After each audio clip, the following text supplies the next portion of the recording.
What's good, YouTube? It's your boy, Blue Blood Sports TV, and I'm back at y'all with another one. So, retired, legendary, iconic Hall of Fame superstar boxer, Sugar Shane Mosley, multi-division world champion. Shane Mosley was at training camp with a guy he fought, another legend, another first ballot Hall of Famer once he retires, an 8th division world champion, iconic Filipino superstar boxer, Manny Pac-Man Pacquiao. And Shane Mosley, Manny Pacquiao has a fight coming up July 19th against Mario Barrios. And Shane Mosley is doing an exhibition, I believe, July 19th as well.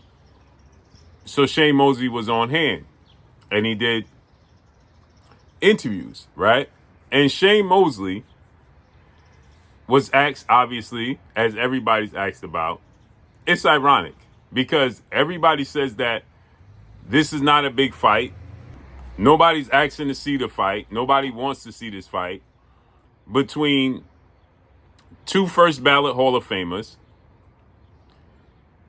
4 division world champions, both of them, and two well-accomplished fighters, an undefeated 4 division world champion, superstar boxer, who is the pound-for-pound best fighter in the world, and Terence Bud Crawford, who has a record of 41 wins, no loss, no draw, 31 wins by way of knockout, and 4 division world champion, Mexican superstar boxer, who is 63 wins, 2 losses, 2 draw, 39 wins by way of knockout. He's a 2-time undisputed super middleweight champion. Terence Crawford is a 2-division undisputed world champion. So they're both highly accomplished. And every time you see anybody doing interviews, okay, you see these guys always asking what they think about Terence Crawford versus Canelo Alvarez fight. But everybody continues to say nobody wants to see this fight. Nobody's asking to see the fight. With that said, the 49 win, 10 loss, 1 draw, 41 wins by way of knockout, Sugar Shane Mosley, who is a multi-division world champion, Shane Mosley was asked about this fight. And Shane Mosley said something I completely disagree with, okay? I completely disagree with Shane Mosley, but I'll digress because Shane Mosley is the expert here. Shane Mosley is a legend. Shane Mosley is a boxing savant, right? But they're not always right either. So Shane Mosley was asked about this fight, and the first thing everybody always points to is that Canelo Alvarez is too big, right? Canelo Alvarez is not too big. He's heavy. He's heavier than Terence Crawford. He's not bigger. He's heavier. Okay? He's shorter. He has shorter arms. It's not like he's fighting a bigger, stronger, taller, rangier guy. That's not what's happening here. Okay? When Roy Jones moved up in weight, he was fighting guys like in the heavyweight division. John Ruiz is taller with a longer arm reach, and he's heavier. He's naturally all around a bigger guy. Canelo Alvarez has fought at 147 pounds. And when you watch Canelo Alvarez against the guys at 168, he's the smallest guy in the ring every single time because he's 5'7" with a 70-inch arm reach. He's stocky. He's heavy, right? But that stockiness and that heaviness makes him even slower on his feet. It highlights his disadvantage, which is his foot speed. He lacks foot speed. He lacks foot movement. He can't cut the ring off because he lacks in that department. Okay? He's heavier, but he's not bigger. When you've seen Terence Crawford face off with Canelo, he's clearly taller. He has longer arms. He's 5'8.5" with a 74-inch arm reach. So he has a 4-inch arm reach advantage, and he's about 1.5 inches taller than Canelo Alvarez. Okay? And Canelo has campaigned at 147 pounds. He's not a natural 168-pounder. He has favorable matchups, and he's heavy, and he's able to use his ring IQ, and he has punching power to beat the guys that he's beaten. But the guys that he have beaten have flaws, major flaws that he highlights. Caleb Plant has stamina issues. He was outboxing Canelo, staying away. But he fades in the second half of fights, as he just did in his last fight. As he did in the biggest win of his career against Jose Uzcategui, or some may say Andre Durrell. I say Jose Uzcategui because that was for his belt. He faded in the second half of that fight. Okay? He was outboxing David Benavidez. He faded in the second half of that fight. Same thing with Billy Joe Saunders.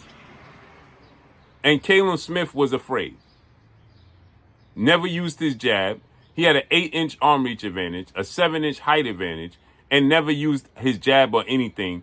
Never used his advantage. Leaned on the ropes. The moment was too big for him. That's not going to be Terence Crawford. So Shane Mosley goes on to say that Terence Crawford's legs are gone. He has no legs. So I have to ask this question. When is the fight we seen Terence Crawford display he has no legs? Everybody keeps saying that he slowed down. I want to know, when is the fight that he showed you he has no legs? Because they said the same thing about Floyd Mayweather when Floyd Mayweather fought Marcos Maidana and when he fought Miguel Cotto. He had no legs. And then when he displayed, they said Shane Mosley. It's one of the same people. And that's my guy. Shout out to Shane Mosley. Right? But he said the same thing. When Floyd fought Miguel Cotto, he don't got no legs. He older. He 36, 37. His legs is gone. Pacquiao cut the ring off. Well, Canelo couldn't cut the ring off on Floyd, and neither could Pacquiao. And neither could Maidana in the second fight. In the first fight, they said, with Floyd and Maidana, they said Floyd's legs was gone. Then he displayed his legs are still there. In the second fight, then they said he running. They said he was too old. His legs was going to be gone. Pacquiao was going to cut the ring off. Then he outboxed Pacquiao, and they said he was running. He was boring. Same thing for Canelo. So I want to know, what fight showed us that Terence Crawford's legs are gone? Because people point to the Israel Madrimov fight, and I'm starting to wonder, did people even watch the fight with Israel Madrimov? I'm truly starting to second guess, did people actually watch this fight, or they just watch highlights?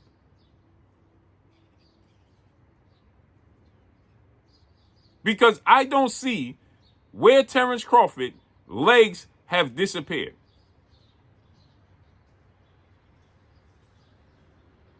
And it's getting ridiculous that people are throwing out the notion that Terence Crawford doesn't have any legs anymore. His legs are gone. He can't move around the ring no more. He's too old. When did this happen?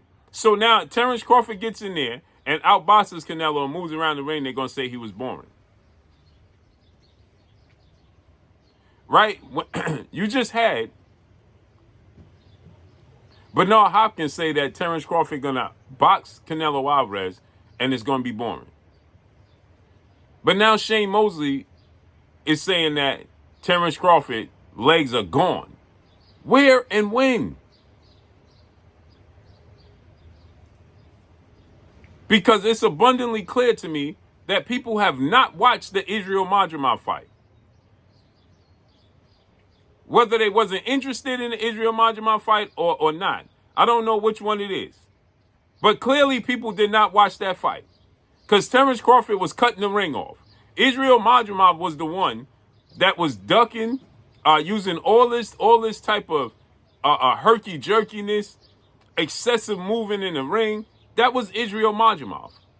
And Terence Crawford was trying to walk him down because he was trying to use all this herky-jerky, unnecessary movement in the ring, trying to throw the timing of Terence Crawford off in the ring. That's what Israel Madrimov was doing. He was doing this, taking steps back, resetting, trying to make Terence Crawford, trying to throw his timing off because Terence Crawford is a great counterpuncher. And he sees everything. So Madrimov was trying to use a herky-jerky style to throw Terence Crawford's rhythm off and his timing off, so that way he couldn't time him with the counter punches, and Majumdar was trying to jump in and catch him and then jump back out. So Terence Crawford started just trying to walk him down. But if you actually watch the fight, you can also see where Terence Crawford was using his legs when he wanted to. So I'm very confused. Where does this notion come from that Terence Crawford's legs are gone? I don't understand where this is coming from. Where do people see that Terence Crawford's legs are gone? Somebody show me where his legs are gone, please. I don't know for the life of me where this comes from that people are saying, hey, Terence Crawford's legs are gone. How? When? Where? If you watch the Majumdar fight, you can clearly see his legs are not gone. Now, Father Time is undefeated and can very well tap him on the shoulder and then suddenly his legs be gone. But as far as we know currently right now, you do not see anything that resembles Terence Crawford's legs being gone, people. And I'm tired of people it's a lazy mentality. Is what it is, right? Nobody's doing the actual research. Nobody's actually comparing and breaking down the fight. They're just throwing, and the thing that gets me is you have legends like Shane Mosley and Bernard Hopkins and Oscar De La Hoya. They're just throwing stuff out there, and they're not educating the people. They'll just tell you that Canelo Alvarez is too big. But they don't tell you he fought at 147, and when he fought against guys at 168, he's the smallest guy in there. So if size was the difference in the fight, then he shouldn't have beaten Caleb Smith, who was 7 inches taller, with an 8-inch arm reach advantage, and fought pretty much his entire career at 168. So if size mattered, because Caleb Smith had the best jab based off of numbers, okay?